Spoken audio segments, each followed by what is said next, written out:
馬車迎えに来るの迎えに来るのね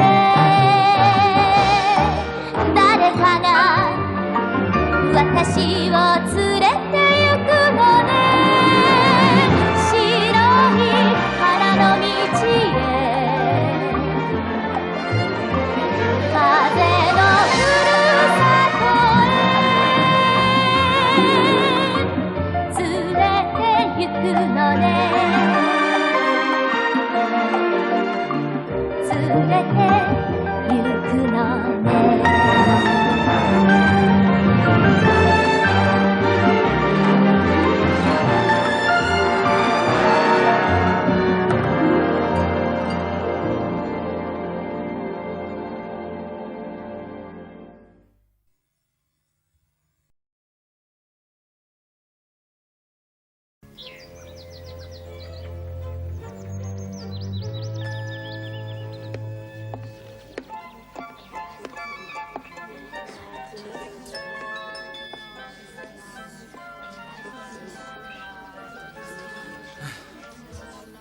It was the middle of June, with only 4 weeks to go before the Queen's College entrance examinations. Over and over again, Miss Stacy revised the exam syllabus. A mo, a mas, a mat, a marmus, a martis. Anne was so keyed up that she could think of nothing but the exam. She ate hardly anything and didn't hear Matthew and Marilla when they spoke to her. She studied and studied and studied, even though she knew the whole syllabus well.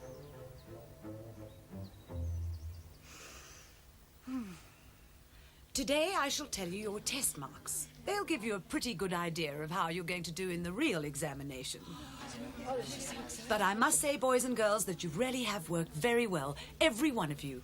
When I look at these test results, I'm quite sure that the whole class will pass the entrance exam.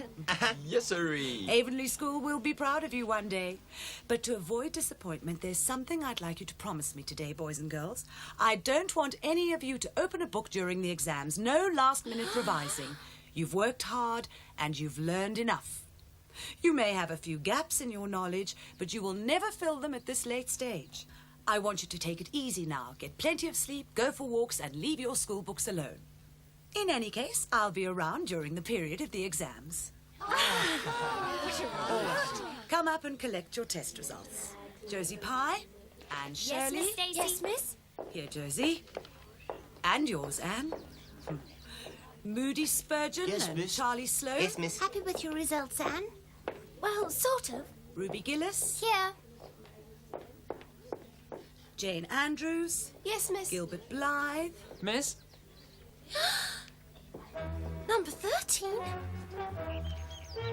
I don't like my exam number one bit. What's your number anyway? I've drawn number 13. And you should simply refuse to write that exam with that number. Oh, come on, don't exaggerate. It's not so bad, Josie. Not so bad. Are you crazy? We all know that number brings bad luck, and you trying to say it doesn't matter? Yes, I know it's supposed to bring bad luck. But that's just superstition. I don't believe in it. Lots of luck, then. You're going to need it with number 13. English, 88%, and geometry? 13? What's that? Josie Pye says the number 13 brings bad luck. She says I should ask for another one. Yes, 13 isn't a good number. I'd have nothing to do with it. That's only a silly superstition. Only one thing counts, Anne, and that's this piece of paper. These are outstanding results. Yes, Marilla's right, Anne. Yes, I'm quite sure of it. All the same, I'd feel better without number 13. Suppose there's some truth in the superstition. What would become of me if I failed? What would I do then? You'd go to school for another year and pass the examinations at the end of it. Oh, but I could never, ever summon up the courage to do the exams all over again. I could never live it down. If all the others passed, that is, and I didn't. Sorry, I can't help it. I've got a feeling this silly old number 13 is going to lead to a real catastrophe. Heavens above, I had no inkling that you were that superstitious. Anne, don't bother your pretty head with nonsense like that. It's a complete waste of time. You've got absolutely nothing to gain from it. Whether you write your exams with number 13 or with naught, you'll be the best on the whole island. I'm not so sure. You're going to get better marks than all the others in the class at Avonlea. You better believe me. At the end of June, the time had come for Miss Stacy to say farewell to her pupils at Avonlea School. All good things come to an end, sooner or later. I can hardly believe that I've actually been with you for 3 whole years. It's amazing how fast the time went by. But I shall always remember you, every single member of this class, and I shall always be proud of you. I have written a farewell letter to each and every one of you.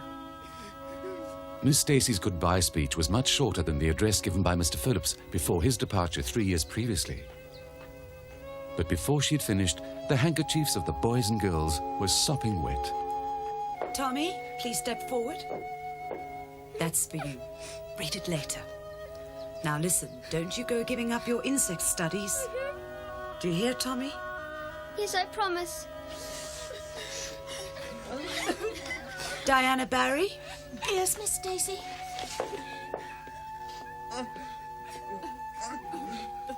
Don't cry. I particularly want to remember your pretty voice, dear. Miss Stacy. Keep well, child.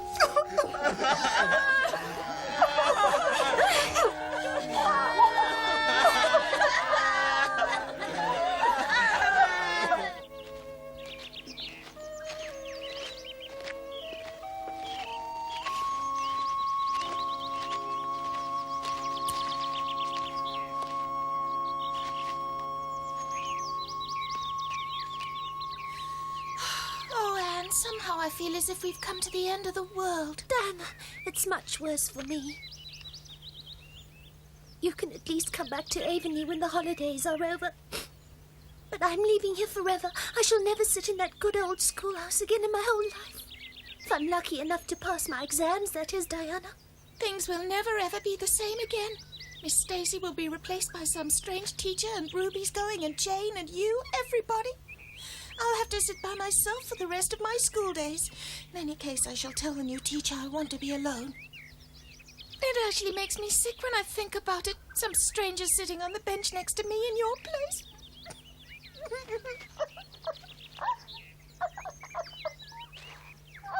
Diana, please stop it now. You're only making things worse. Sorry, Anne, I can't help it. You know what I'm like. Every time anyone cries, I burst into tears as well. Crying is infectious and it's not doing us any good. When the holidays are over, I bet I'll be back at school sitting next to you. I just know that I'm going to fail.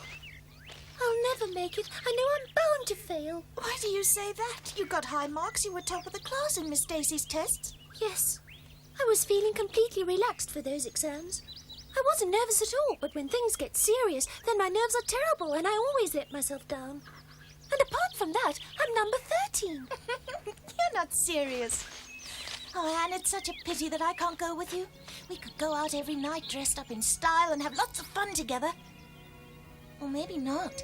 You'll probably be studying late into the night every night. I doubt that. Miss Stacy made us all promise faithfully not to open a single book during the entire exam period. She told us that we should go to bed early and forget all about the exams. That's good advice, but I'm going to find it very hard to follow. Prissy Andrews felt exactly the same. She could hardly sleep the night before an exam. She told me that she would lie awake at night into the small hours thinking about it. And that made me want to stay up late as Prissy did when she was writing exams. I don't know what I would have done without your Aunt Josephine. It was sweet of her to invite me to stay. Anne, promise that you'll write me a letter every day. I promise. I shall write on Tuesday and tell you about my first day there. And I shall sit and wait at the post office from Wednesday onward. That's my promise. Wish me luck. Matthew had decided that he would drive Anne to Charlottetown himself. But he suffered a mild heart attack the night before her departure. And despite his protests that he was perfectly fit, Marilla insisted on sending Anne to Charlottetown by train.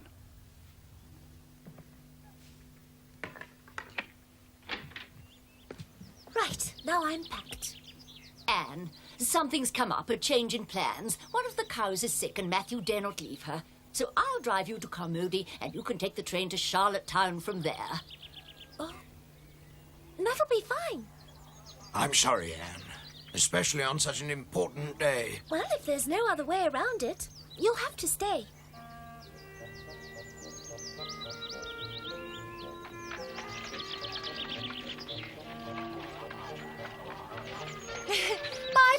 Matthew, I'll be back soon. I'll hold thumbs for you. That's only a superstition.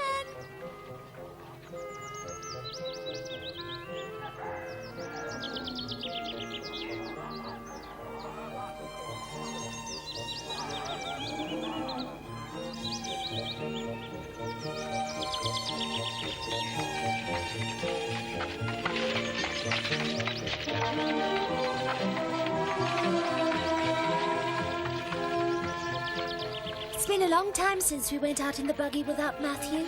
That's true. The last time we two went driving like this was when I took you back to Mrs. Spencer.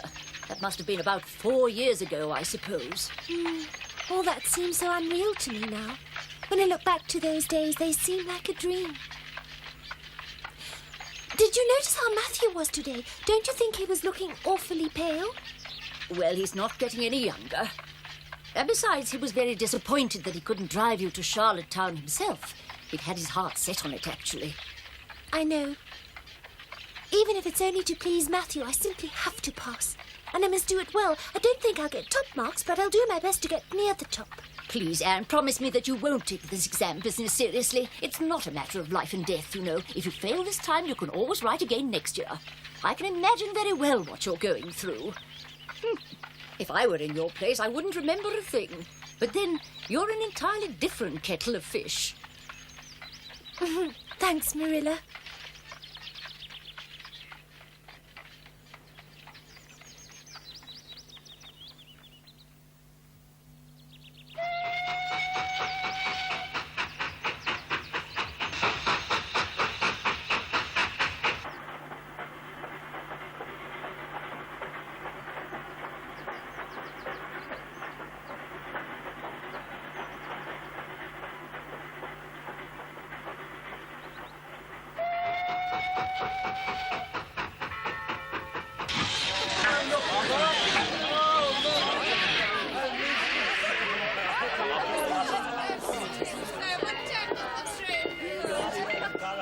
Anne, my child.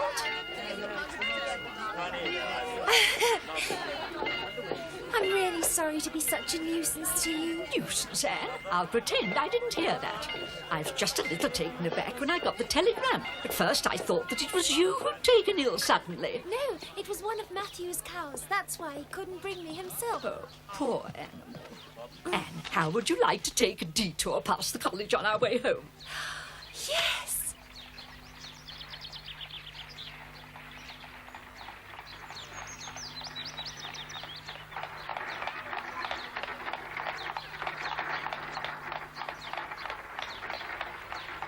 Well, Anne, there it is.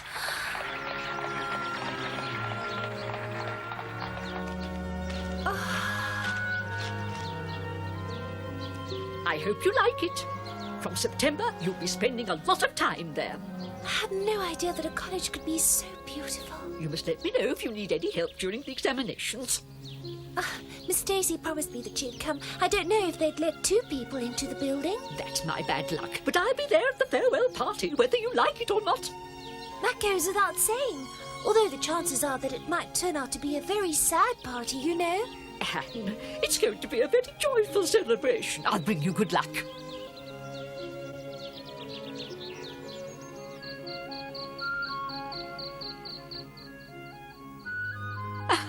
Oh, Anne, you're hilarious. A little while ago, you were afraid that you'd never pass the exam, but now you want to be in the top 10. I do. You're very ambitious, Anne. Diana mentioned in a letter that you've got a little rival. What's his name again? Yes, I have. But he's not the reason. Of course, I don't want him to get higher marks than me. I'd hate that. But I'm doing it for Matthew and Marilla's sake. Oh. Matthew is convinced that I'm the best scholar there is. He never stops to think that something could go wrong. I'm the I best. understand him, because I believe in you as well. Actually, I don't really believe that I could possibly live up to all these expectations. But if I can only manage to squeeze into the top 10 places, then I don't think Matthew and Marilla would be too disappointed in me. That would be something to make them feel proud of me. Do you know, Anne girl, I envy the pair of them. On the Monday morning, Miss Stacy drove from house to house, picking up her pupils as she'd promised. She knew that her presence would encourage them. Morning. Good morning. Good morning.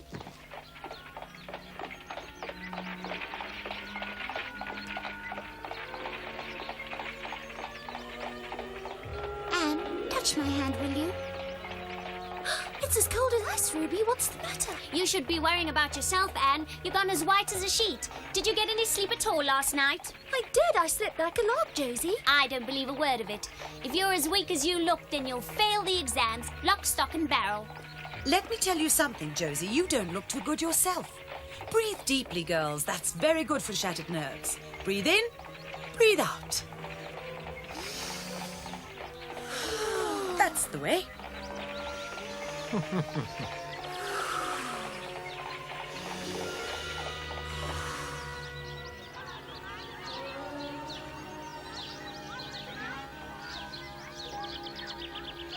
Eight, 16, 24, 32, 40, 48, 56, 64, Look, it's 72, Moody. 80, 9, 18, 27, 36, 45, 54, Morning, Moody. 62, Hello, Moody. 72, Why are you 81, sitting there? Are you ill? Come on, 22, stop being 54, 48. ridiculous. Leave me alone, don't interrupt. If someone interrupts me for a moment, I forget everything. My head's as empty as an empty milk can. Oh. I'm trying to get my brain working again by giving it something to do. The multiplication tables. Forget it. Forget it? Maybe I should before I make an even bigger fool of myself.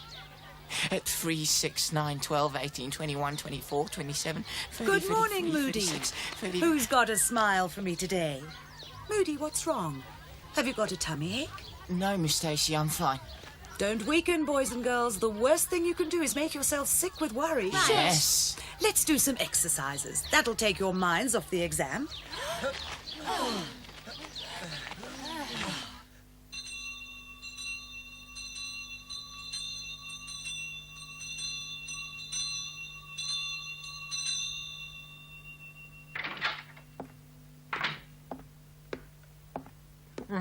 As you all know, the first examination will be the English paper. Before I distribute the question papers, I must ask candidates not to look to the side or to talk to each other till the exam is over.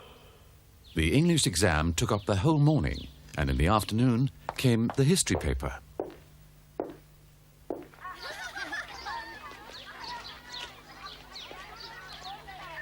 Moody, why are you outside already? Oh, Anne, it was a real disaster. I've messed up the history paper completely. I've had it now, I really have.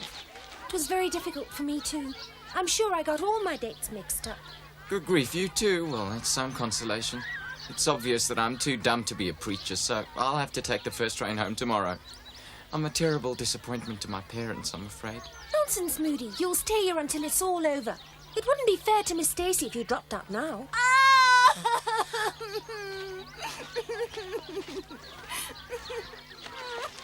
What's the matter with her? She made an awful mistake in her English paper. One mistake isn't too bad. We all make them from time to time, Ruby. But she says this mistake was so bad that she'll fail her English, Anne.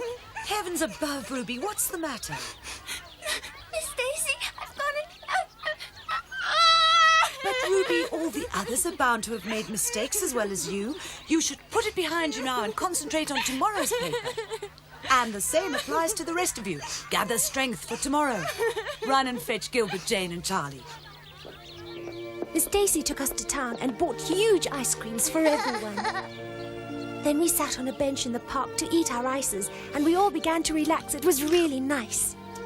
Vanilla! That's my favourite flavour. I'm writing this in the library of your aunt's house. It's Tuesday night, and we write the geometry paper tomorrow. Just thinking about it makes me feel quite ill. Geometry always was my weak subject. That stuff simply refuses to stay in my head. But, as Mrs. Lindy would say, the sun will go on rising and setting whether I fail geometry or not. That's true, but not especially comforting. I think I'd rather it didn't go on if I failed. Thank you. But I'm not sure that I will ever enjoy life again if I fail that paper. If I do, I'll be doomed for the rest of my existence. And my heart will be full of sorrow. Poor Anne. I wonder if she's writing geometry at this very moment.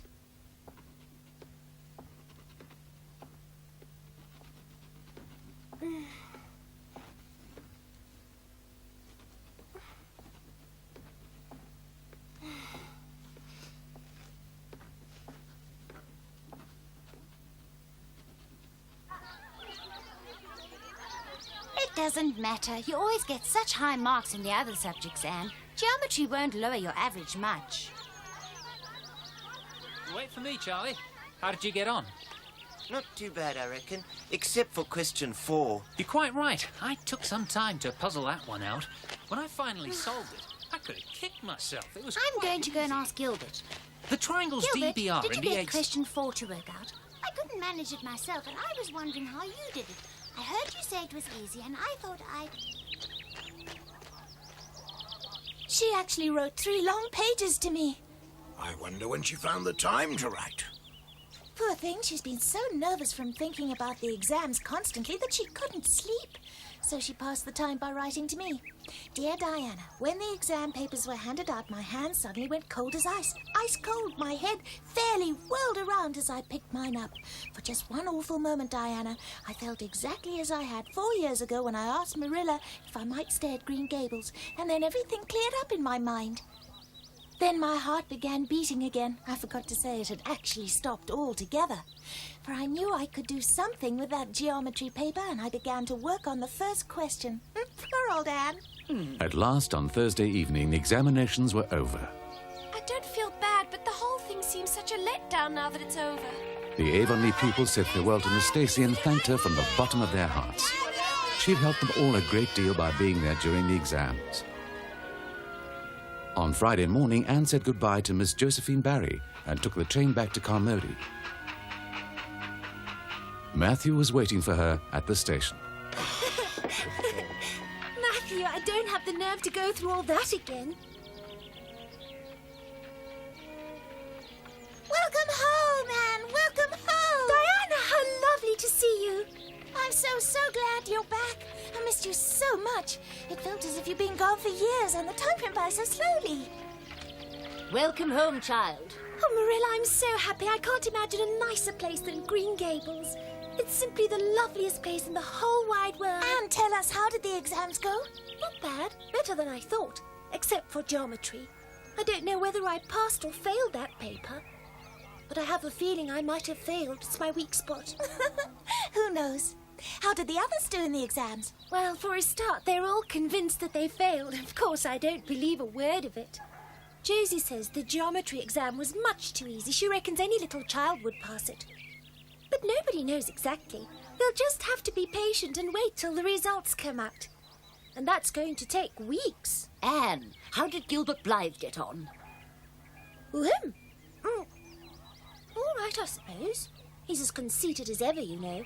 You've probably done just as well as he did. There's no reason to be upset. Well, if he does beat me in the exams, I'll have good reason to be very upset. Will you never give up trying to do better than that boy, Anne? No, he insulted me and that's that. Don't you agree? You should forgive him, Anne. Yes, you should. Gilbert Blythe is a very nice boy. He works hard and he has good manners. Diana, you and Anne probably have a lot to talk about. Would you like to stay and have supper with us? Oh, yes. Please, Diana, won't you stay for supper? All right. No matter how well or how badly Anne had done in her exams, all she could do now was wait. She had to be patient, which was something she wasn't very good at. Anne tried to enjoy her summer holidays, but the exam results were always on her mind. She wasn't sleeping very well and lost her appetite too. Anne had to wait 3 long weeks before the results came out. But more about that next time.